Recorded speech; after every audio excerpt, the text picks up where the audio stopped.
Some weddings are not without adventures and even accidents. The bride took a bite of the wedding cake and broke her jaw.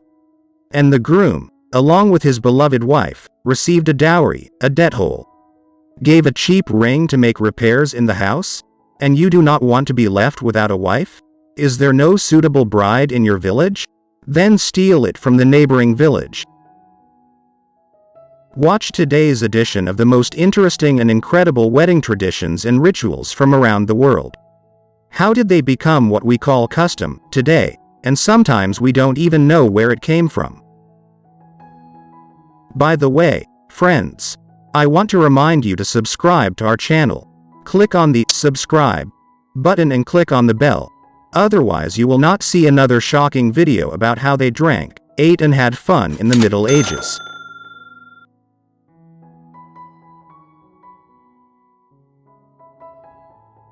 Once upon a time there was a Czech prince Bretislav. He was crazy about the German girl Judith. She was brought up in a monastery and was not just anyone, but the sister of the Swabian Duke Otto the White. Otto was one of the most noble and influential Franconian princes. He had extensive lands in Radensgau and Schweinfurt. Bretislav had to seek the hand and heart of the beautiful woman in the traditional way, to woo. But he was very afraid of rejection and therefore decided to kidnap the girl.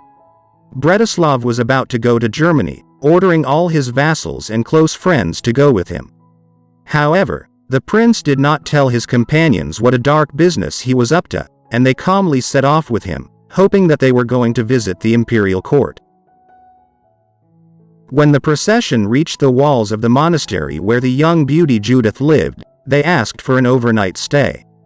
Nothing to do, devout monks. They will not leave wanderers to spend the night in the forest.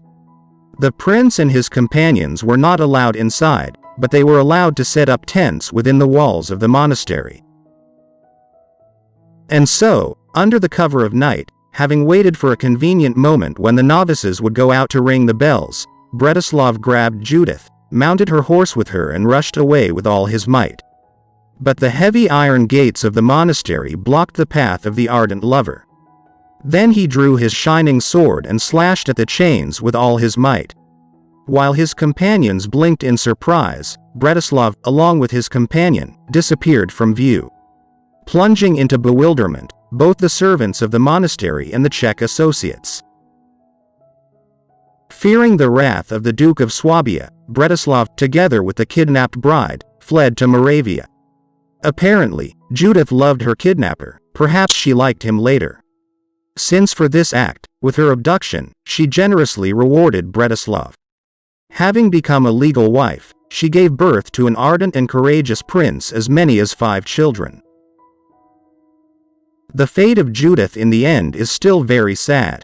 When her legal husband Bretislav died, the woman and her small child were expelled from the country. She took refuge in Hungary. Another legend says that the woman retired to one of her son's castles and ended her days there. One way or another, the body of Judith rests next to her husband in the chapel of the Prague Cathedral of St. Vitus. What does this legend have to do with wedding customs? The most direct. One of the main guests at the wedding is the best man. The word is borrowed from German.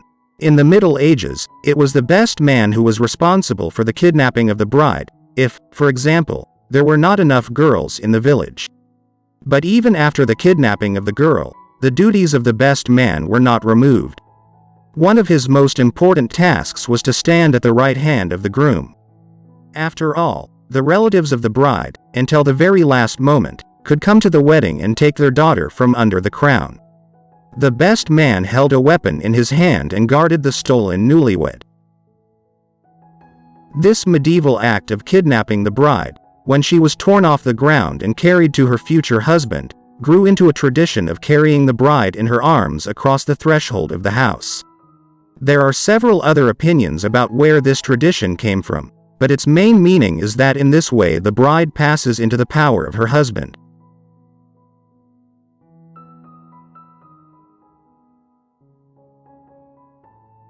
Meet the young Irishman Richard Joyce. This is the 16th century and he lives in a very poor family. One day, Richard was tired of poverty and he decided to go beyond the seas and oceans to earn a lot of money. The young man was not attracted to wealth in order to gain power and fame.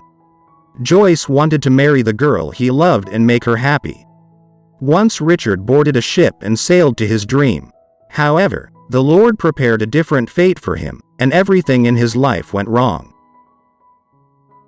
Pirates attacked the ship and took Richard prisoner.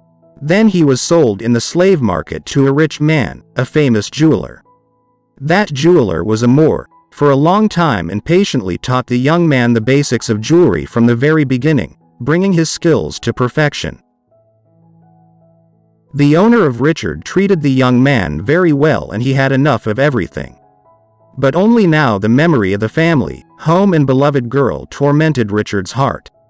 On one of those days, when longing for his beloved drove him crazy, he made a ring that perfectly reflected the heartfelt feelings of a young man.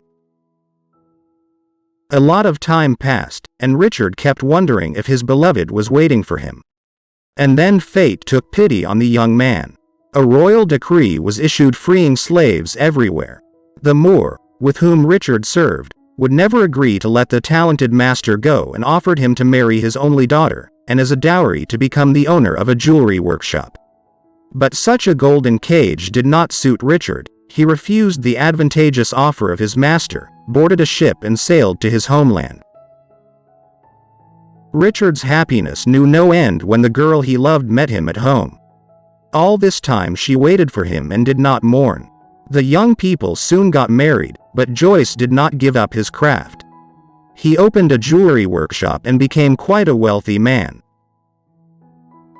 According to this legend, Richard Joyce made a heart-shaped ring with a crown for his beloved. The heart is held with both hands as a symbol of eternal love and devotion. But does this legend tell how the wedding ring and the traditions associated with it appeared? Friends, historians claim that the Romans were the first to invent the wedding ring. Their rings were metal. It is also believed that the ancient Egyptians were the first to make a ring out of gold. It symbolized eternity. In fact, the history of the engagement ring is simply huge.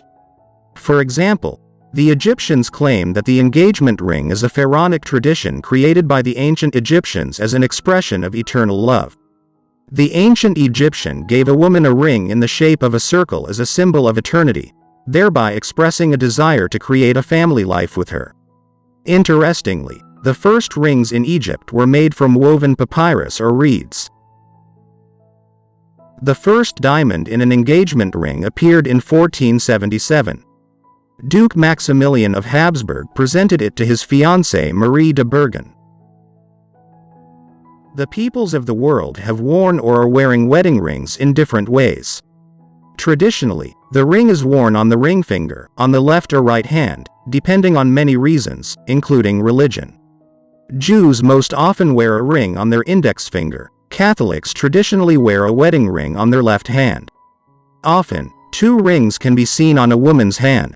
One is given for an engagement, the other for a wedding. True Muslims do not wear wedding rings. This is not accepted in Islam.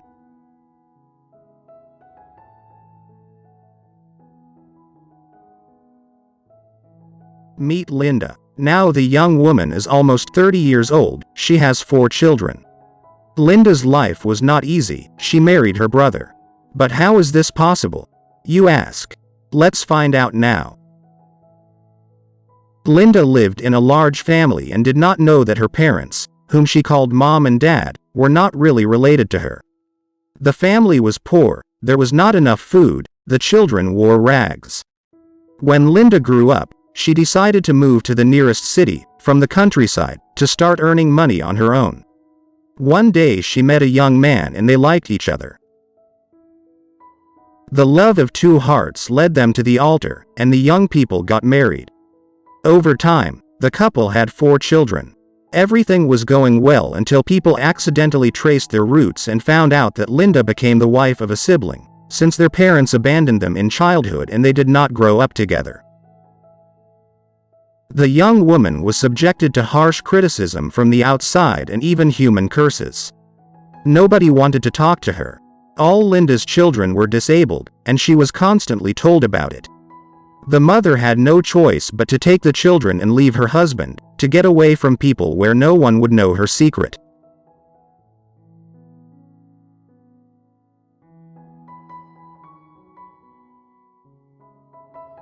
Back in the late 1970s, King Carloman of the Franks was puzzled by the problem of consanguineous marriages.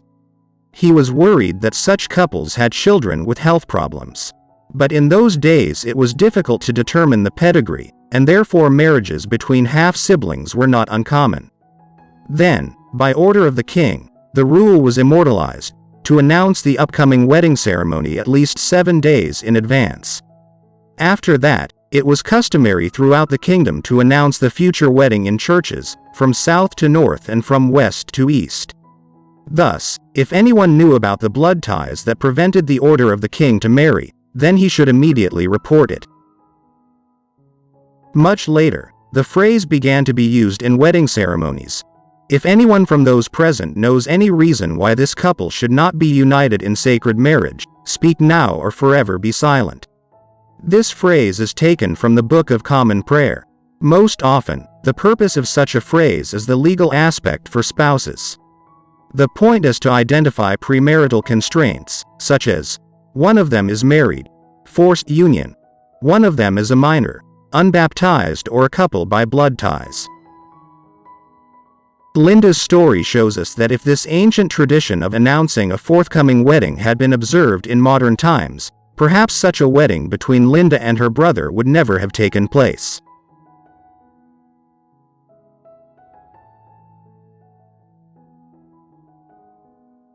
The French king Philip II Augustus had several wives. The first, Isabella, died in childbirth. The king married a second time, but for some reason did not really love his wife. Ingeborga, who later received the name Isambur, was so disgusted by Philip that he even forbade her to be crowned. The woman protested to her husband, and he sent her to the monastery forever. Pray. Without filing a divorce with his second wife, Philip is looking for a new wife, and his choice fell on Margaret of Geneva, daughter of William I. The father volunteered to accompany his daughter to the groom, but Thomas I, Count of Savoy, attacked the procession on the way. Thomas believed that Philip would be a bigamist, and it was wrong to marry such a person. The Count kidnapped Margarita, took her to his place and married her. However, apparently, not only the honor of the girl was going to be saved by Count Thomas. In marriage, the couple had 14 children.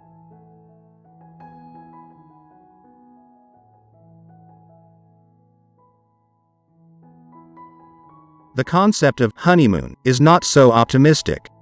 It is associated with the abduction of a girl by her potential fiancé, either by force or in collusion with the girl.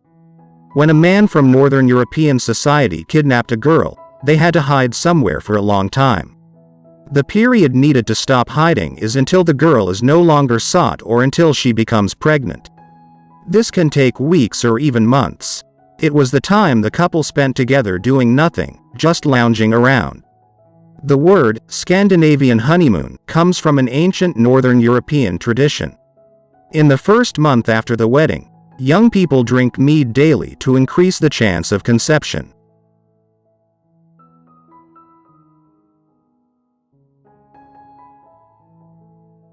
In 1840, Queen Victoria decides to wear a white wedding dress to her wedding. But has it always been like this?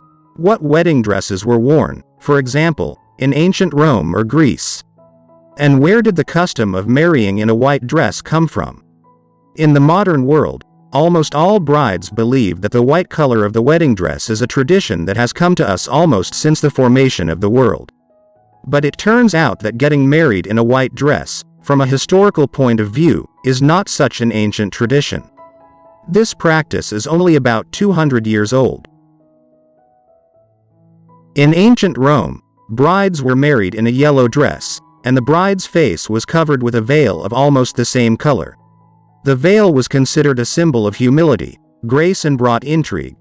In the countries of Northern Europe, the face of the bride, previously kidnapped, was covered with a veil. At the same time, the color did not matter. The main thing is that the bride should be hidden in this way. At some point, when the white dress of the bride began to gain momentum, it is believed that the initiator of this was the Queen of France, Anne of Breton, in 1499. They began to say that the white color indicates that the bride is a virgin. However, this tradition also had opponents among the clergy. They considered it a sin to publicly inform everyone about their purity and virginity. My friends, thank you for watching. I make quality content for you. Do not miss new videos. Subscribe to the channel and click on the bell to receive notifications. Michael was with you.